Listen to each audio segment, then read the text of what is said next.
So this is going to be another movie review. This one's called Traces of Dragon. Jackie Chan and Lost Family. 2003 documentary about Jackie Chan's father.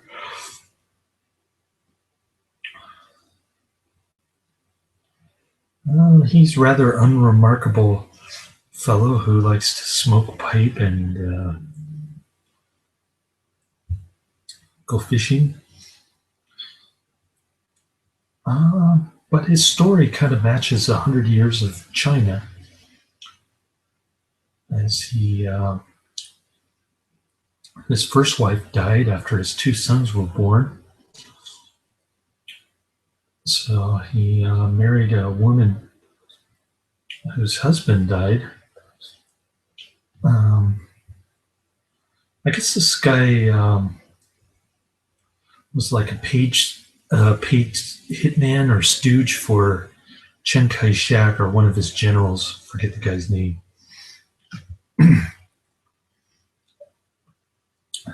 And he had to live through the Japanese occupation of China, where there was hyperinflation. Apparently, you had to get a whole wheelbarrow full of money just to buy one bun, according to him. So he started out as a kind of underground economy type of smuggler. I don't know what he was smuggling, but the Japanese didn't like him, so they threw him and his friends in jail. And he watched a lot of his friends either die or get their heads chopped off, or both. He described how their bodies wriggled and blood spurting out from their spinal cord. They even showed graphic footage of guys getting shot or killed or whatever during the Japanese occupation. And they talked about women getting raped, the rape of Nanking. Only young, tall women got raped, apparently. So this guy was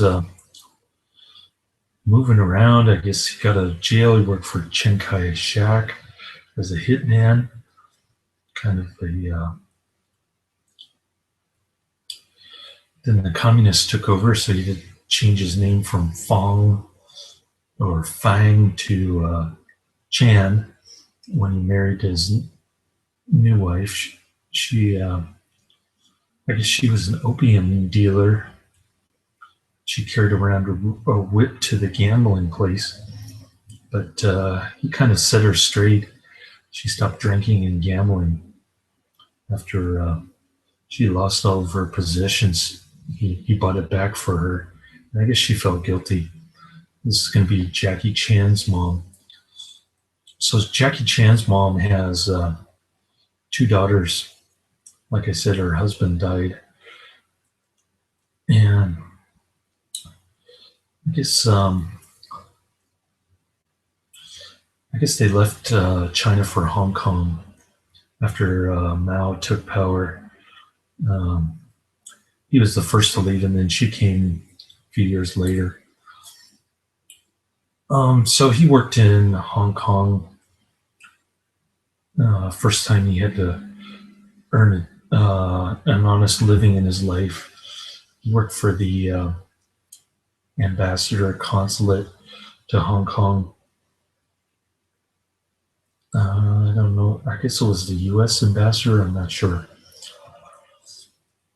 But he did maintenance, grounds work, kind of menial type work.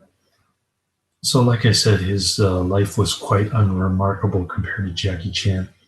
Maybe that's why Jackie Chan never visited his half brothers in China. But Jackie Chan was the third kid by a different marriage. Never really knew his sisters that much because, like I said, they had to travel back and forth. His parents left him there in Hong Kong at some kind of Peking opera house. playhouse because Jackie Chan didn't like school. That was kind of interesting. So he went immediately, instead of school, he learned the art of acting and dancing and stuff like that. So that was pretty cool. He lived on his own for about 10 years while his parents were in Australia because the ambassador moved to Australia from Hong Kong. So Jackie Chan tried to make it in the movies when he was a young kid, probably a teenager. He got little bit parts. That was kind of interesting.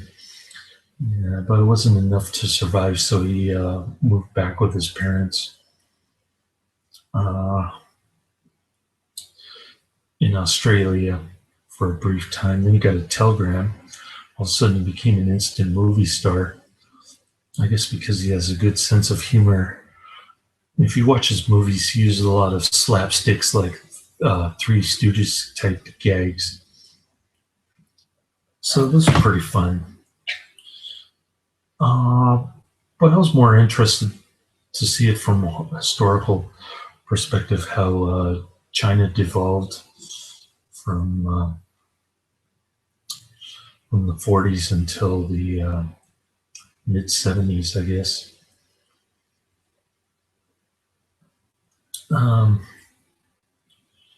It's kind of interesting to see an entire culture decimated by civil war, communism, and Japanese occupation.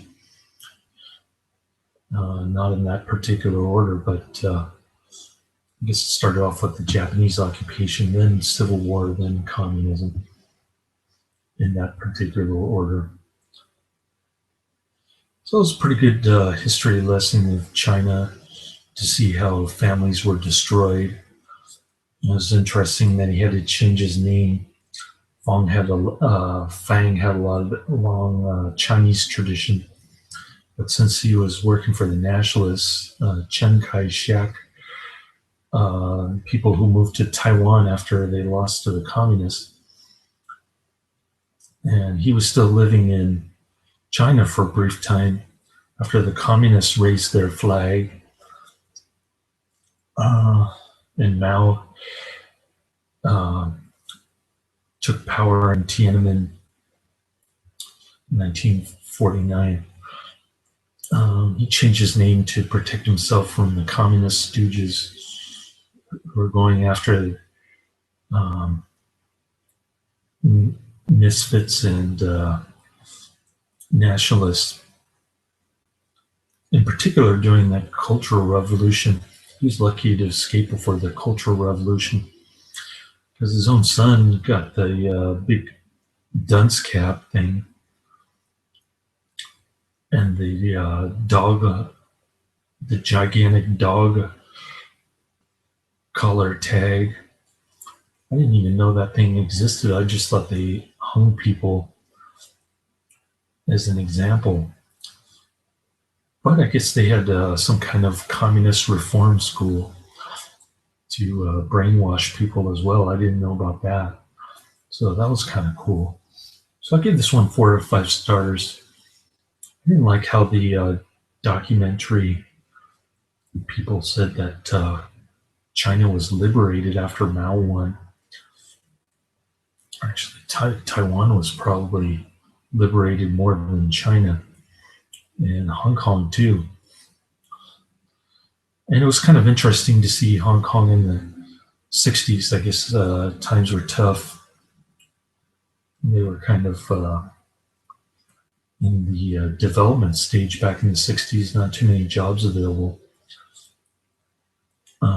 So I didn't know a lot of things about Chinese history until I watched this movie.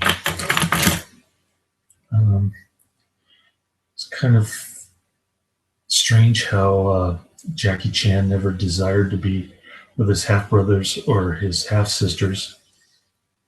Probably because he never interacted with them, or at least he had minimal interaction with his half sisters. because he was kind of the last child to be born out of a family of five. And the father had a strong feeling towards his sons that led him to go back to China in the mid 70s. And later on, they ended up having a big family in China. So it's kind of interesting to see him amongst his grandkids and whatnot. Seems like they have a stronger family bond in China than they do in Hong Kong or elsewhere. Because people are so busy in Hong Kong, they probably, particularly Jackie Chan, he probably only has time for his parents, care less about his half brothers and half sisters. The oldest was it I guess the younger half sister was taking care of Jackie Chan's mother, but she ended up dying. She looked like she was about 100 years old, and she couldn't even feed herself. But there's some intimate scenes between Jackie Chan and his mother. Looks like she's completely out of it. Like she doesn't even recognize him, or she's got some definite health issues towards the end of her life, which is unfortunate. She seems like a vivacious type character, same as Jackie Chan's dad. Jackie Chan's dad is always telling funny jokes and stuff. The only thing about it is the subtitles kind of flash quick, and you gotta rewind and then read it again. Also, I didn't like how Jackie Chan put down his mother for selling opium.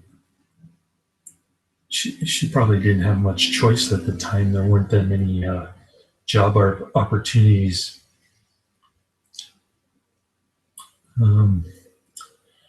Yeah. What else can you do? Beg for money or ask friends for food? Yeah, it must have been tough. I think about how shitty the United States is, but compared to China, it must be a beacon of freedom for people to move here, or even Hong Kong or Taiwan or Singapore. So there's that element of it. You think how Jackie Chan's mother had to survive during tough times. She had to mend together her husband's underwear. Even when they were in Hong Kong, they had to mend shoes and stuff, find ways to save money. So I guess they were a thirsty type, even though she had that momentary spell where she drank a lot and gambled. I guess she straightened up her act because she was very determined to get her life together, which is somewhat encouraging under the circumstances. Must be hard to do to gather resolve under such harsh conditions. So those are the good points and the bad points. I gave it 4 out of 5 stars. I thought it was a good documentary. It makes you laugh and cry at the same time. To think what his parents went through. But then you look at Jackie Chan and how successful he is. And you think, oh, he's such a big star. Why is he distancing himself from his family? You I guess I can't really speak to that since I never had any desire to meet any half brothers or half sisters myself. Because I never met my biological dad, so I'm kind of in the same boat. And my son, unfortunately, is going through a messy divorce.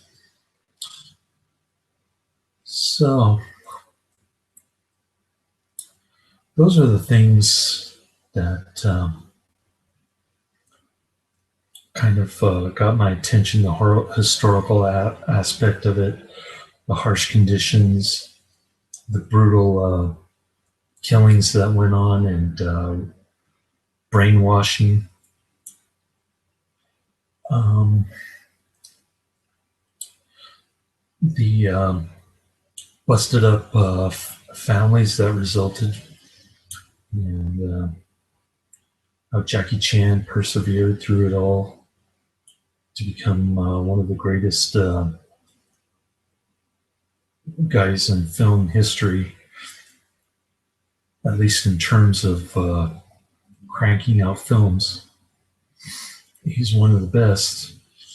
He's certainly more successful than Bruce Lee per se, so I'll give him credit for that. I think he was a little bit too hard on his mother, even though I'm sure he loves his mother. Can't really blame her for what she did under the circumstances. She could have been a prostitute, I suppose, but that wouldn't have made a very good wife for his dad. So I guess she took the next lesser of evils, so to speak. And she did clean up her act and become a good mother afterwards. So I guess that was sort of her redeeming qualities towards the end. She was such a good mother that, the youngest daughter took care of her in Australia, which was nice. So it's about persevering through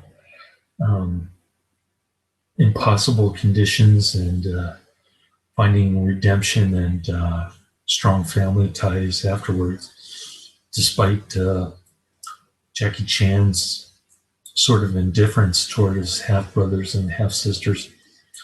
The dad was more interested in seeing his sons back in China, which must have been hard considering that Mao was still in power in '76, probably suffering from all kinds of sexual diseases from his many concubines. So I guess the moral of the story is that government is inept and corrupt. Eventually, it's going to fall in favor of more freedom, at least in China's case. It's unfortunate that it had to take many decades for Mao's power to unravel. Finally, after how many years? 27 years. It's a long time for families to be separated like that. But it's good to see that both the mother and the father grew,